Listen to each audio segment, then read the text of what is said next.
Her insanın bir başlangıcı vardır. Benimkisi ise ne bir savaş meydanında ne de görkemli bir zaferle başladı. Güney İmparatorluğu'na adım attığım gün cebimde yalnızca 1000 dinar vardı. Bir ordu kurmaya da, adımı duyurmaya da yetmeyecek kadar azdı. O gün bunun yeterli olmayacağını düşünüyordum. Bugün geriye dönüp baktığımda ise asıl servetimin o 1000 dinar değil, attığım ilk adım olduğunu biliyorum. Kalradia. Dışarıdan bakıldığında ihtişamın ve zaferin diyarı gibi görünürdü. Ama surların ardında yıllardır dinmeyen savaşlar vardı. Yanan köyler, parçalanan aileler ve her geçen gün biraz daha zayıflayan bir imparatorluk. Ben o topraklara bir kahraman olarak gelmedim. Sadece kendine bir yer arayan sıradan bir adamdım.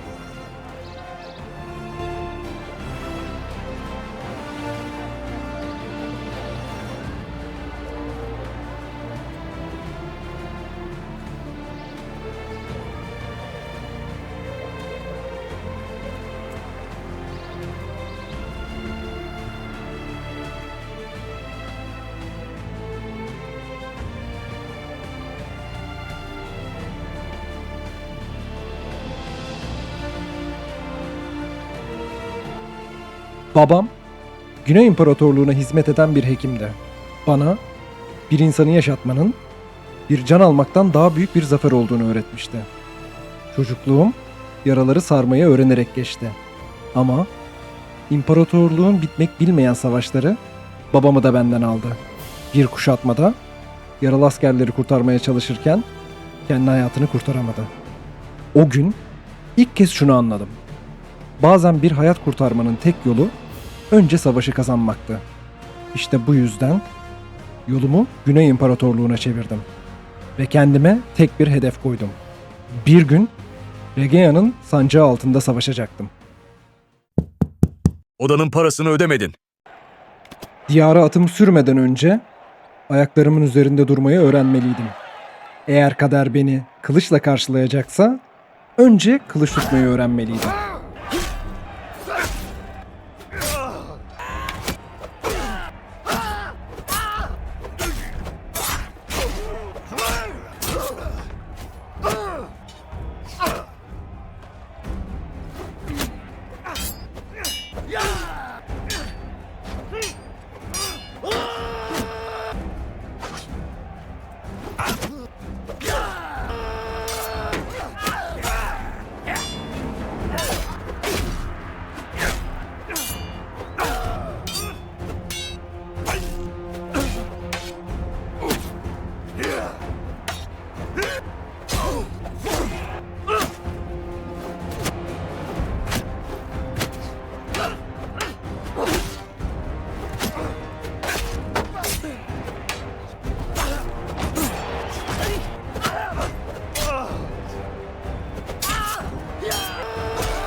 Arena bana zafer kazandırmadı.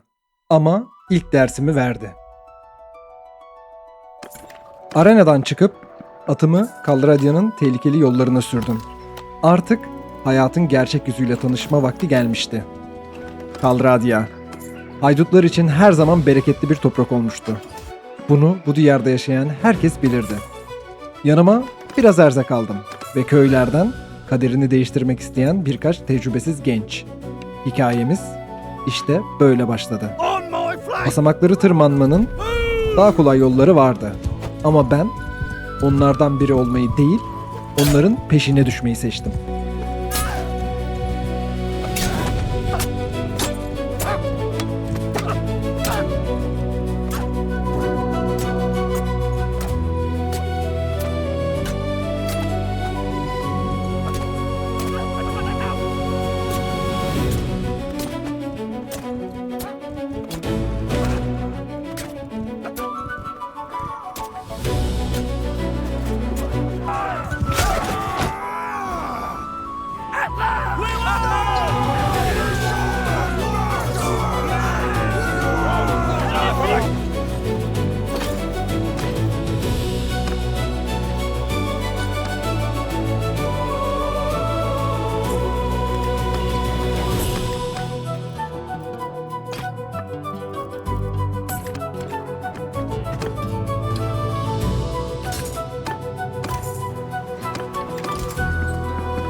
Kazandığımız her küçük ganimet, gelecekte kurulacak büyük ordunun ilk tuğlalarıydı. Uzun bir süre Kalradya yollarında hem krallığın huzuru için savaştık, hem de kendi gücümüzü inşa ettik. Her çatışma bize biraz daha tecrübe kazandırdı. Her zafer bir sonraki adımın kapısını araladı.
Kalradia yollarında Markus adında bir adamla tanıştım.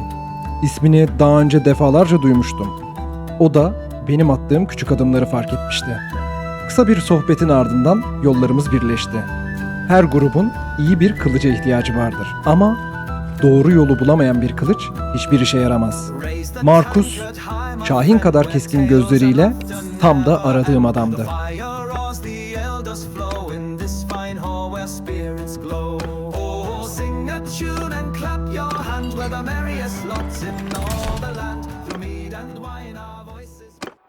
Haydut avlamak insana tecrübe kazandırıyordu. Ama Kalradia'da isim yapmak için bu yeterli değildi. Şehirlerin ve lordların hiç vazgeçemediği bir gelenek vardı. Turnuvalar. Eğer kendimi kanıtlayacaksam başlamam gereken yer tam da burasıydı.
İlk turnuvam.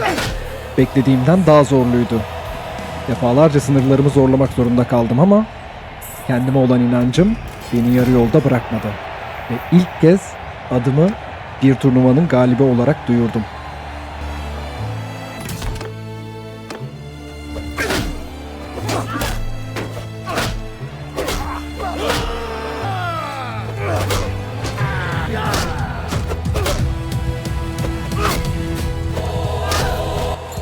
Kaliteli içkiler, uzun sohbetler ve zaferi kutlayan kalabalıklar. Turnuvaların neden bu kadar ilgi gördüğünü artık daha iyi anlıyordum. Ama beni tekrar arenaya çıkaran şey şöhret değil, daha büyük bir hayaldi. İnsan kazandıkça kendini yenilmez sanıyor. Ta ki bir gün kendisinden daha iyisiyle karşılaşana kadar. O gün yenilgiyi tattım. Ama yere düşmek yolun sonu değildi. Asıl mesele ayağa nasıl kalkacağını bilmekti.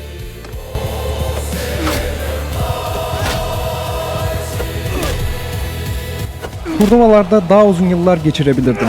Şöhret kazanabilir, altın biriktirebilirdim ama benim hayalim bir arenanın sınırlarından çok daha büyüktü. Artık yoluma devam etme vakti gelmişti. Yıllardır karşılaşmayı beklediğim an nihayet gelmişti. Karşımda Güney İmparatorluğu'nun hükümdarı Regea vardı. İtiraf etmeliyim ki bunu hayal ettiğimden biraz daha farklı canlandırmıştım. Fakat Regea'nın gözünde ne bir lordtum ne de güvenebileceği bir paralı asker. Ben sadece adını duyurmaya çalışan sıradan bir adamdım.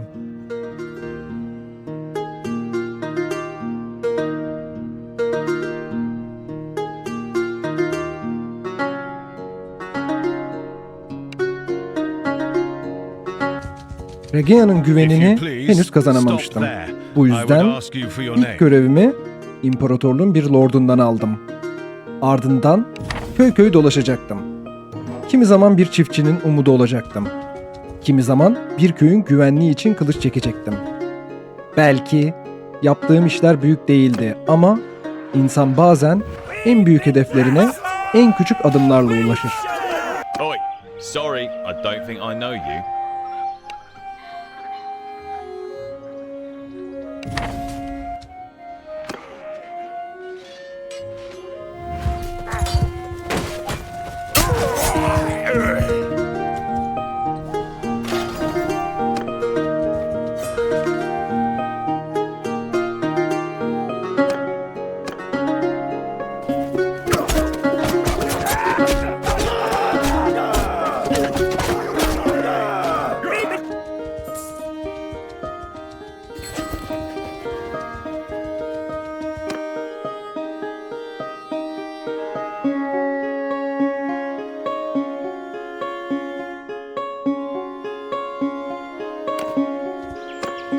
Oi, sorry.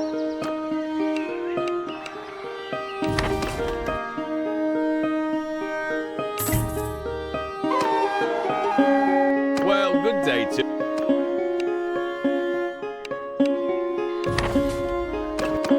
It's been a. Oi, so.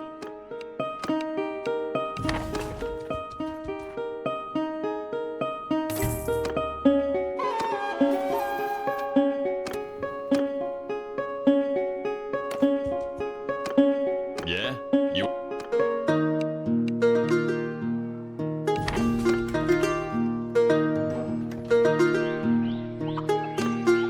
Oi.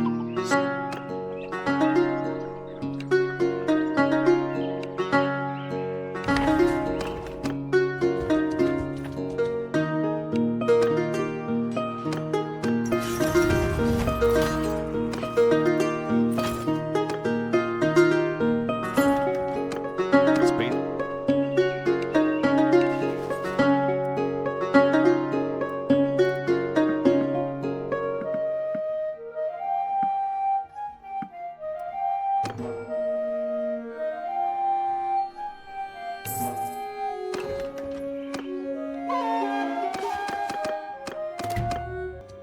Her yeni görev bana yalnızca birkaç dinar kazandırmıyordu. İnsanları tanıyordum. Dertlerini dinliyordum. Kimi bir evladını arıyordu. Kimi toprağını korumaya çalışıyordu. O günlerde şunu öğrendim. Bir imparatorluğu ayakta tutan şey surlar değil, insanlardı. Hey.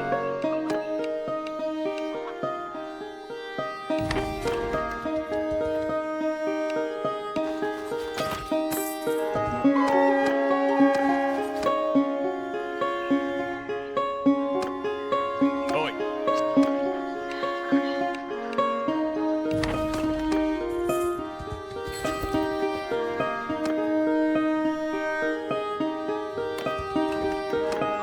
been.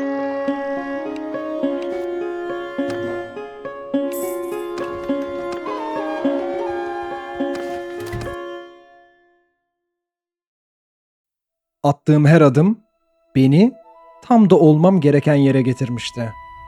Artık geriye tek bir söz kalmıştı. It's been a while.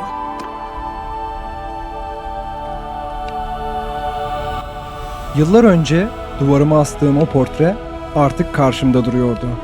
Ve ben verdiğim sözü tutmaya hiç olmadığı kadar yakındım. Bugünden itibaren kılıcım Rageya'nın sancağı altındaydı. Ve ben verdiğim sözü nihayet tutmuştum.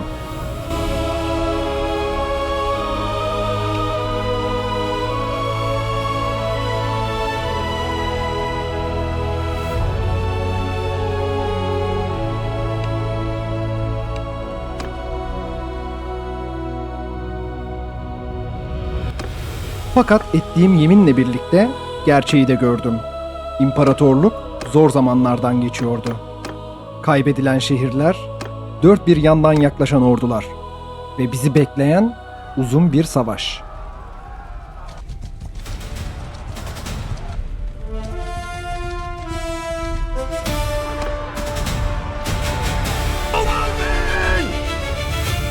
Follow me!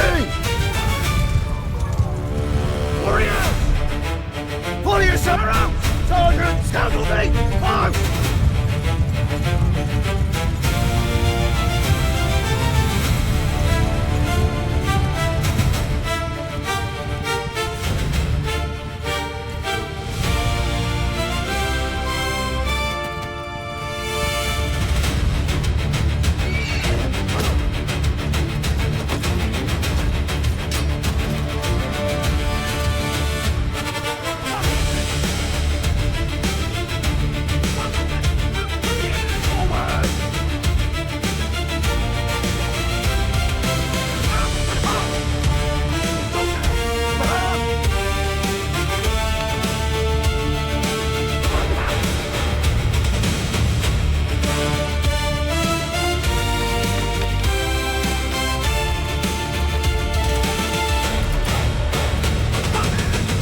Paralı asker olmak, her savaşa koşmak demek değildi. Artık yalnızca kendi hayatımdan değil, yanımdaki insanların hayatından da sorumluydum. Bu yüzden kılıcımı ancak kazanabileceğime inandığım savaşlara çektim.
Both on my flank! And my arm shields!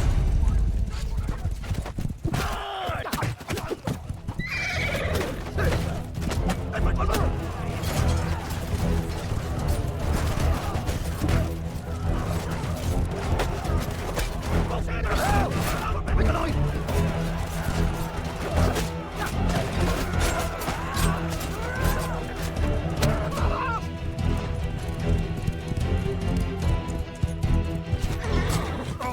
Ordumuz henüz küçük olabilirdi ama disiplinliydi.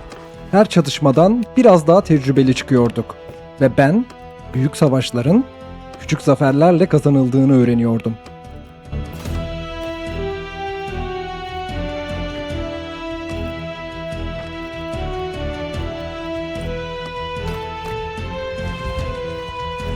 Yours is not the face I know.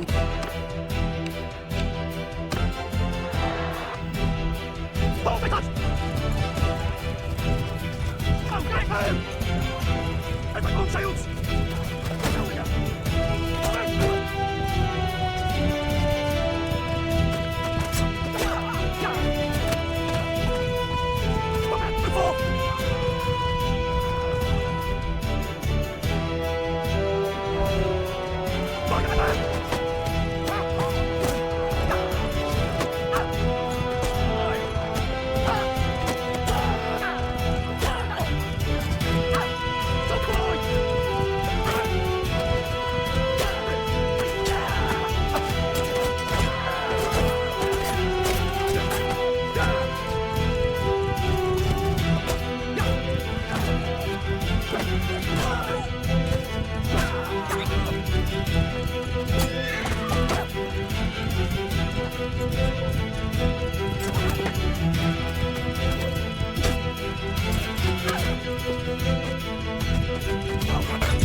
Victory is ours!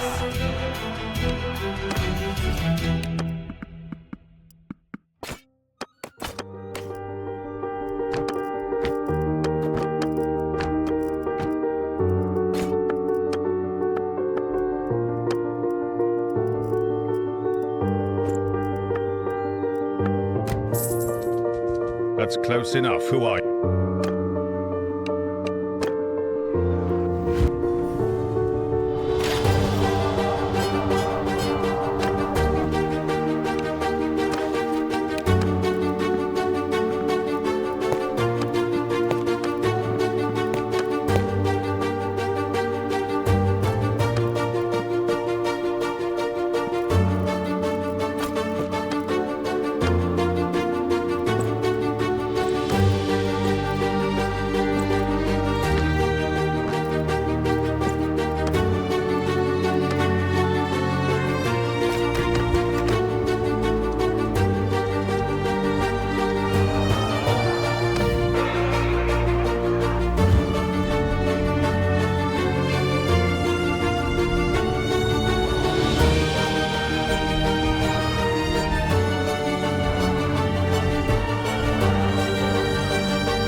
Her savaş benden bir şey aldı ve bana bir şey kattı.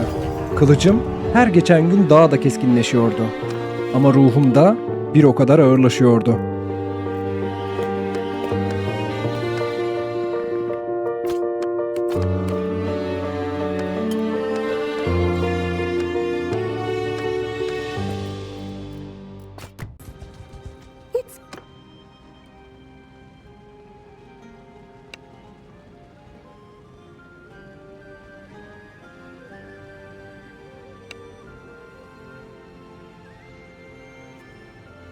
Aylar geçti. Kılıçlar sustu.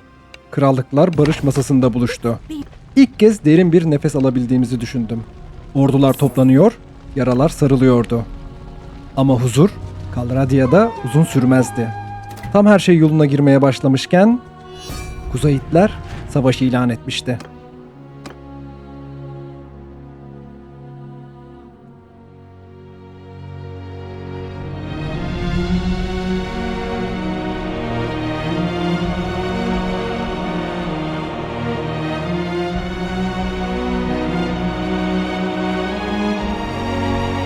İnsan bazen en zor savaşın geride bıraktığı olduğunu sanıyor. Ben de öyle sanmıştım. Yanılmışım. Çünkü asıl savaş daha yeni başlıyordu.